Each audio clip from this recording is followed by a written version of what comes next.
काय हो तुम्हाला पण असं झटपट होणारे आणि 2च इन्ग्रेडियंटमध्ये ना आणि ते पण हेल्दी डोसा असं खाऊ वाटते का? किंवा डब्याला न्यायची आहे का? आणि ते पण ना असं बिगर इनो आणि बिगर सोडा न टाकता बरं का. तुम्ही बघता इथे एवढी जाळीदार मऊ लुसलुशीत झालं होतं. तुम्ही व्हिडिओमध्ये बघितलं असेल हे डोसा कसं झालं होतं आणि ते पण असं काहीही नाही बरं का. आणि मी बनवत होते तसं तुम्हाला शेअर करावं म्हटलं कसं वाटते. आणि हे बघा सकाळ सकाळी ना मी भिजू ठेवली होती. 4 वाटी तांदूळसाठी ना 1.5 वाटी उडीद डाळ घ्यायची बरं का. क्वांटिटी सांगायला लागले तुम्हाला.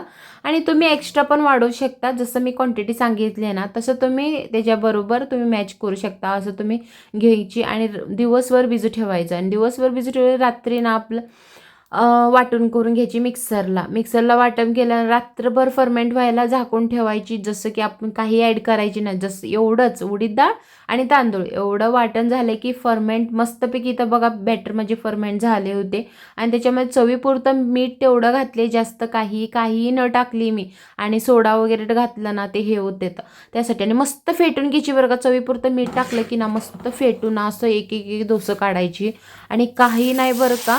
आणि पोटाला थोडी पोट बिघडते कारण पोरंही खात असेल ना त्यांना सोडा पावडरमुळे त्रास होतो, पोट ही बिघडते ना, त्यासाठी हे हेल्दी आहे. मी काही नाही तुम्ही बघता येतं आणि तरी पण माझी कशी येते बरं का.